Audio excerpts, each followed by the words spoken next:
again, and you're very welcome to another edition of Fashion and Lifestyle. I'm Angie Sutherland, and on this week's programme we're having another of the Women In features, and tonight we'll be talking to women in business, and I'm delighted to have Geraldine MacDonald from Abbeyset Print and Design and Aisling Hayes from Aisling Hayes Solicitors here in the studio. If there's anything you'd like to feature on the programme, you can email us at drumlinmedia@gmail.com. That's drumlinmedia@gmail.com.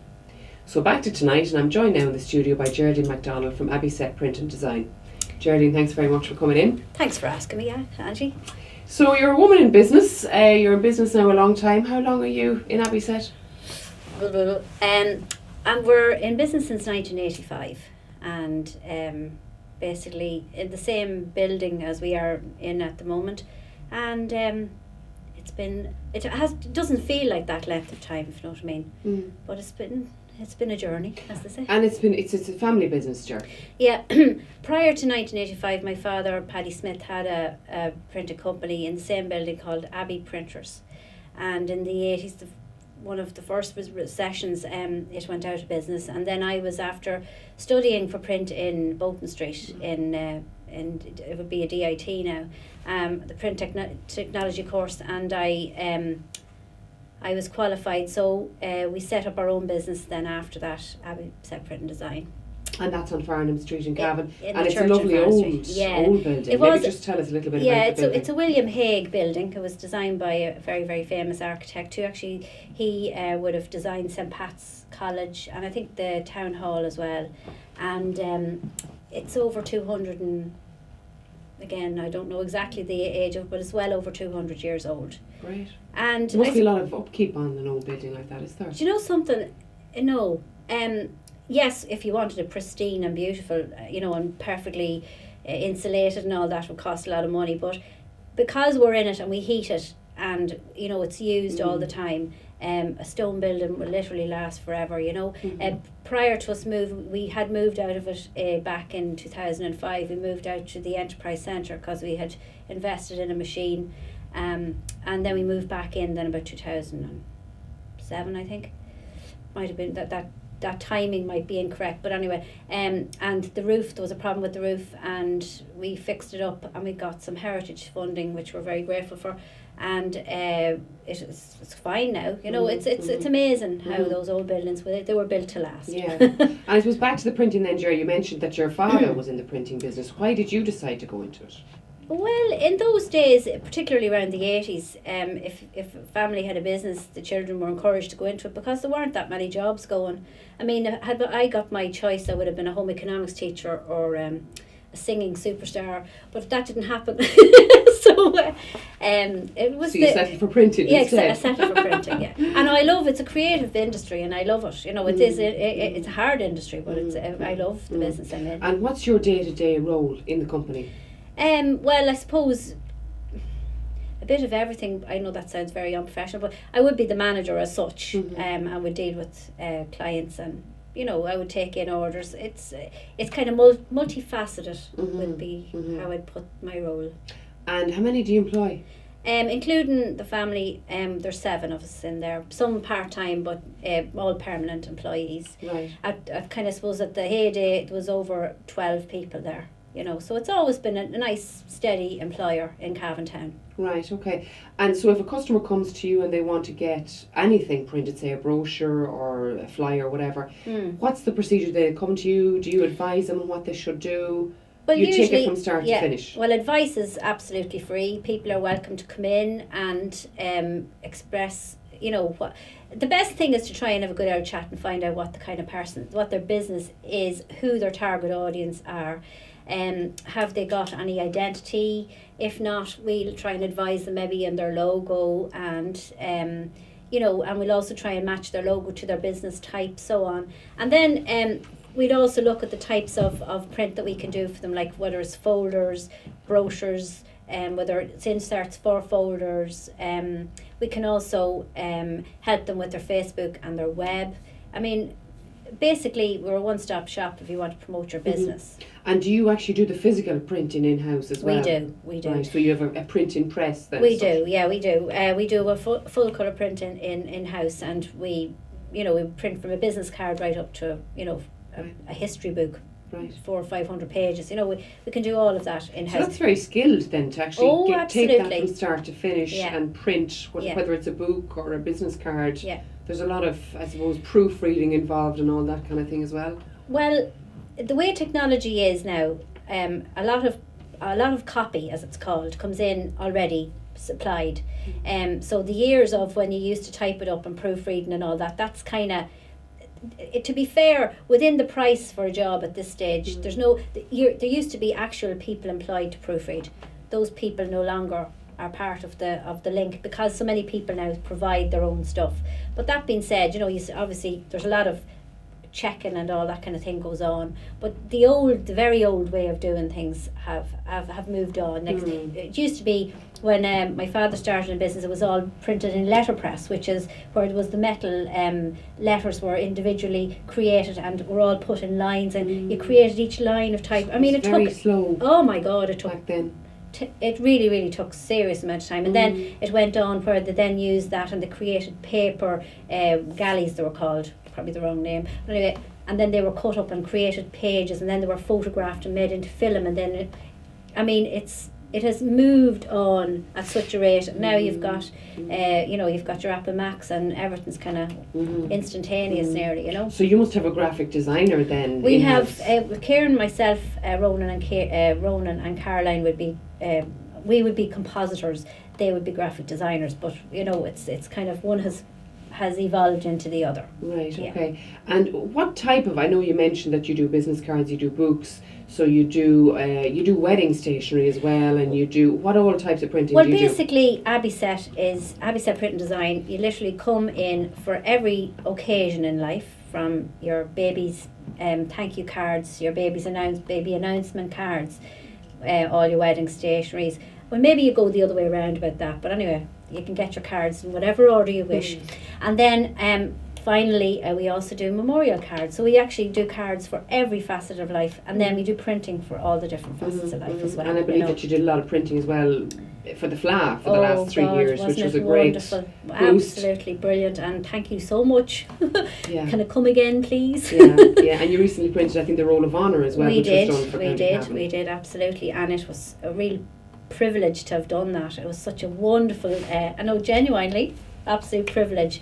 It was such a historical piece of work, and it's so beautiful and so well done. And then I suppose coming back to your customers, Ger, are they local? Do they come from further afield? Are they sort of everything from business people to somebody who wants to get maybe memorial cards done? Is it everything? Anybody out there is our customer, or who could be our customer if they wanted to be. Yeah, absolutely, yeah. And what are the challenges now you face today in business? Good Lord. Well, we've already been in business through a recession, so we understand it's all about cutting costs, and if you can keep your costs very, very, very low, in order to produce your product at a price that people can afford to pay you, you'll stay in business. The problem is a lot of us have invested in machines or have mortgages on buildings and so on, which are nothing, do not correlate to the way things are now, and people can't come down enough to survive. But thankfully we've been able to do that, and we're still going strong. You know, it's been very, very tough. And also we see our I suppose, with the onset of web and, you know, computer technology generally, it has affected print, but still nobody's going to be able to produce 10,000 handouts or a book or whatever at home. It just won't happen. And even if you want quality business cards, you can't really do them at home. So I mean, you just have to be very versatile and keep watching the market and just try and see what people want and try and provide it for them. You know. So it's both quality and volume, I suppose, that you can provide. Yes, exactly. That people can't do at home. Do you get a lot of repeat business? Well, only for repeat business we wouldn't be in business. We have clients from back in the 80s, and even ones prior to the 80s that my father would have got for Abbey printers, and you know, that's the beauty of our kind of business, is that it is set up to do repeat, because we would have a database and we'd hold everybody's information on it.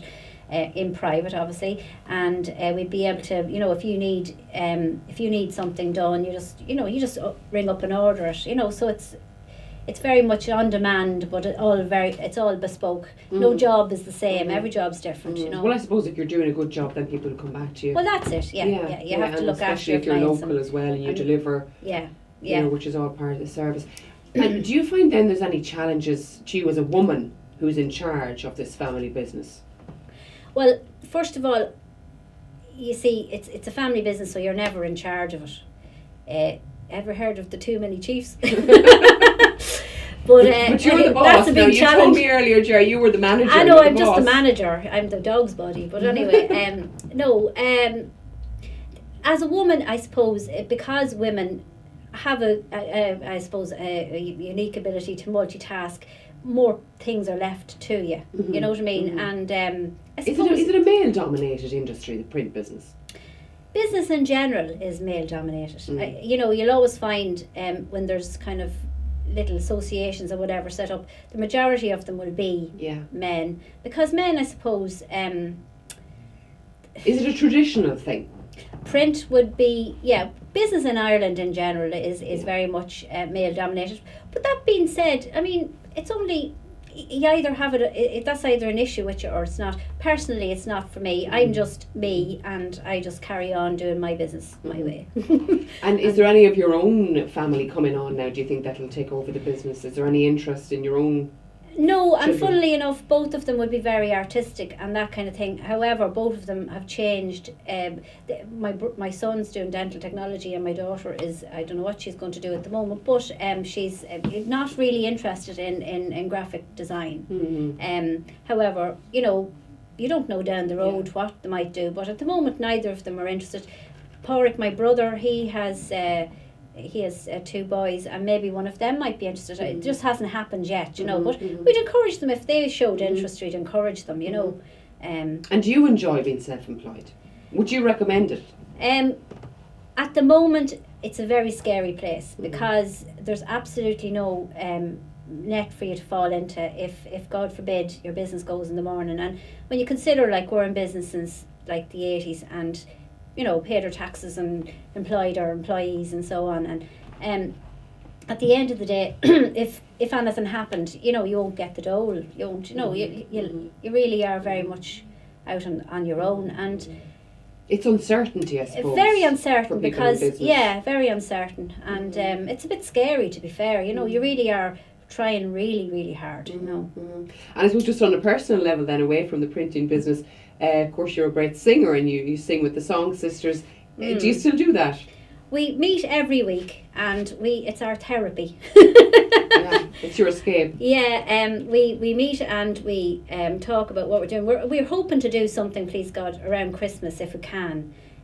Because everybody, Carmel, who is also self-employed, her husband's Finbar O'Donoghue, and they have the photography business, and they're very successful.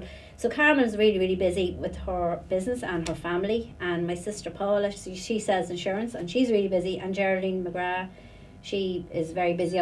Everybody's busy, and Eileen's also very busy. So when you have everybody busy in all different directions, it's very hard to keep the thing together. But we're great friends, and as you say, it's therapy for you. It's wonderful. To get out of the office. It's wonderful. Actually, if you could get a camera in some night to record some of the rehearsals, you'd probably have to censor them. So we couldn't broadcast them, Ger, no? No. And I suppose, just to wrap it up then, how do people contact you in Abbeyset if they want to come to you with business? Well, I believe behind me there's an Abbeyset Print and Design, but I don't think there's a phone number. We're in Farnan Street, Cavan, which is up from the bus station, down from the cathedral, kind of in the middle there. And we have a website, www.abbeyset.com. You can also email me, Geraldine@abbeyset.com, and our phone number is 049 43 319 32. Great. Geraldine, thanks very much for coming in, and the continued success with Abbeyset. Thank you, Angela, and thank you for asking me. Thank you. We have to go to a quick commercial break now, but join me when I come back, and when I'll be talking to Aisling Hayes from Aisling Hayes Solicitors. I'm Gavin Duffy, and I'm saying watch cavantv.com. It's a great opportunity to see some great programs, and you can watch it all around the globe via the internet and on many platforms. I watch it myself. Great stuff.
Welcome back to Fashion and Lifestyle, and I'm joined now in the studio by Aisling Hayes from Aisling Hayes Solicitors.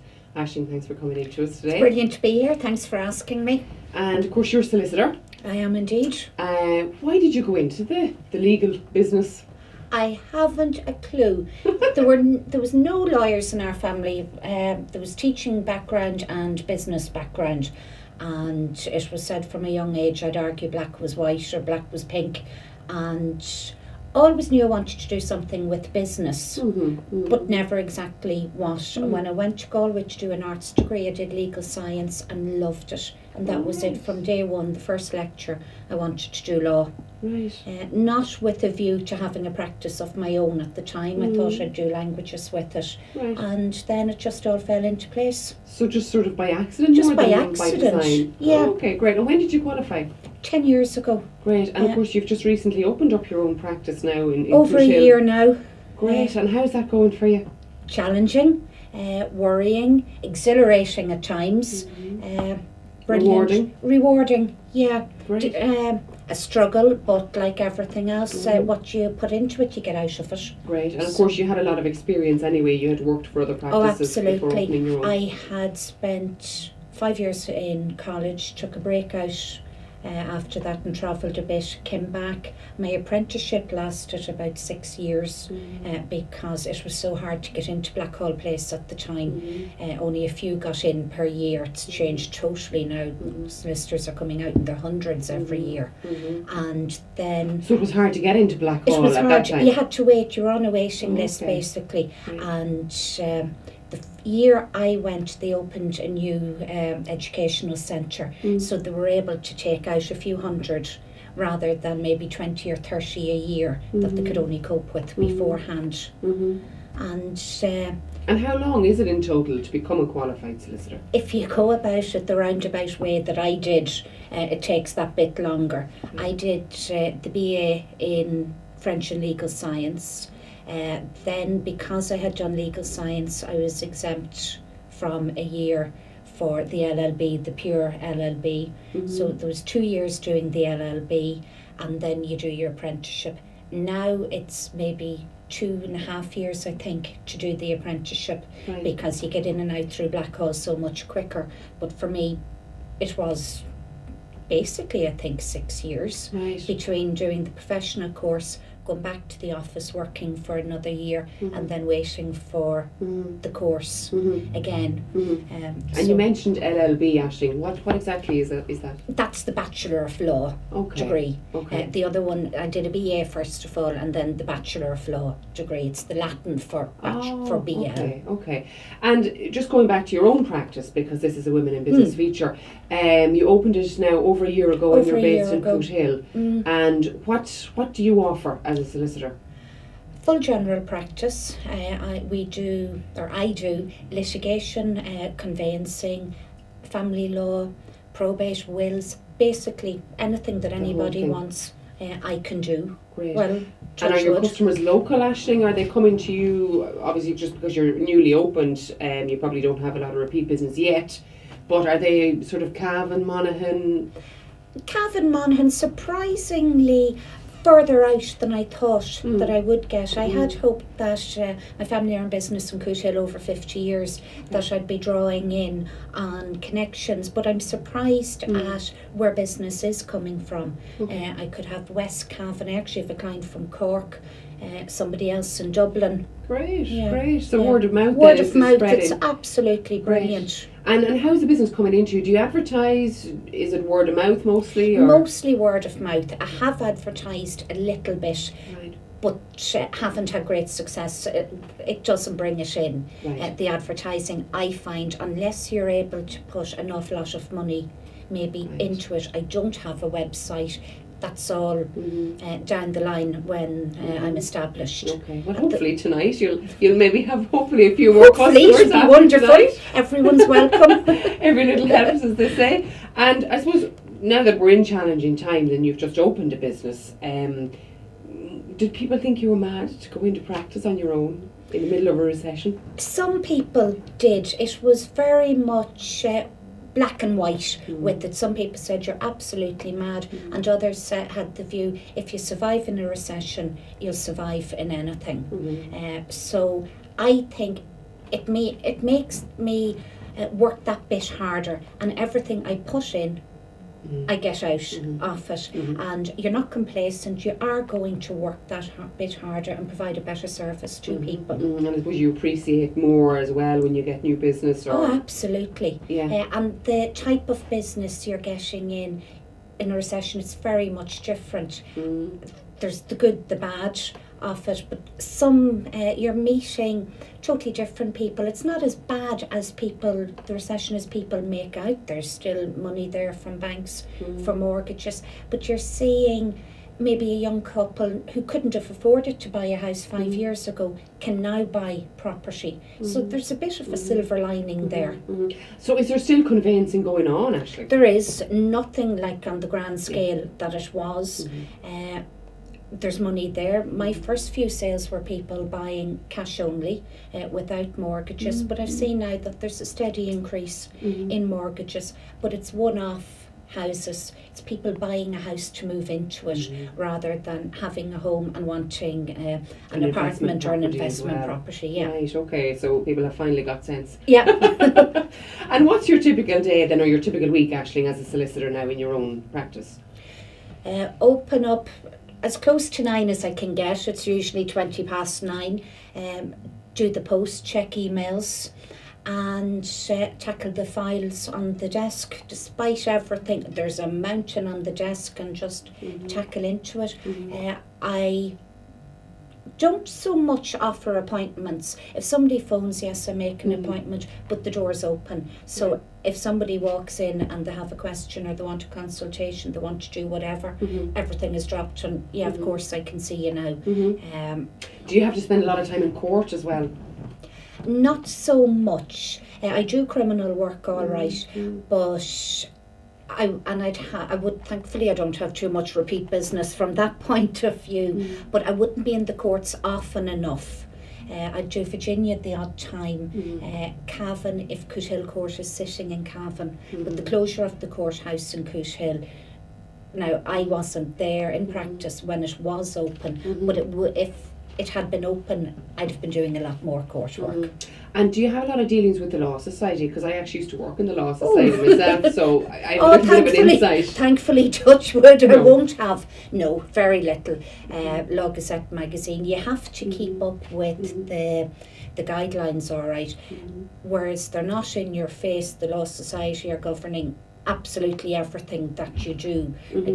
If I open a file, I have to send a Section 68 letter immediately saying to somebody what I'm going to charge. I have to send a terms and conditions letter saying what they'll do if they're dissatisfied with me, and what I hope to achieve, the likely time span involved, stuff like that. So there's probably a lot more regulation then on Absolutely. solicitors. And when they come down to check and on accounts, they can pick out any file. Did you do that? So they're there lurking in the background, but keeping a watchful eye. keeping a watchful eye. And are you enjoying being self-employed, Aisling? I love it. I love it. Of course, life isn't absolutely wonderful and rosy. It's challenging, as Geraldine was saying, and it's scary. But you're going in, you're providing a service, operating a business. And are there many female solicitors? Is it a mostly male-dominated profession? Traditionally, yes. Now, certainly with the solicitors coming out now, I'd say that there's probably a greater number of female solicitors. There would be people who think, oh, well, I have to have a man doing this for me. It's definitely a traditional male role. But as you say, it's changing. It's changing. Great. The sisterhood is coming out to the fore. Great, good woman. Great. Women have a different thing to offer. Yeah. Male solicitors are brilliant, but women bring another perspective to it, be it in the family law. It's not all about the result. It's about achieving. It's the process. Okay. I think women tend to take that little maybe bit the communication more, skills are a bit different or something. Okay, great. And I suppose finally, just to wrap it up, Aisling, how can people get in touch with you? My office is in Market Street, Coote Hill. My phone number is 049 55 55 611, and I can be emailed at Aisling Hayes Solicitor, all one word, lowercase, at eircom.net. And one of these days there'll be a website. Great. Well, look, the best of luck. We'll wish you every success. Thanks a million, Angie, and hopefully thanks for having me here. We'll talk to you again. Thank you. I'm afraid that's all we have time for tonight on Fashion and Lifestyle. I hope you enjoyed the programme, and I want to thank my guests Aisling Hayes and also Geraldine MacDonald for joining me here in the studio. And again, if there's any events or topics that you'd like us to feature on the programme, you can email us at drumlinmedia@gmail.com. That's drumlinmedia@gmail.com. And on next week's Fashion and Lifestyle, we'll be bringing you highlights from the recent Ultimate Girls Day Out show on the RDS, and we'll have interviews with Lorraine Keane and Gavin Duffy from Dragon's Den, who we met on the Tan Organic stand. So we'll look forward to seeing you next week on Fashion and Lifestyle.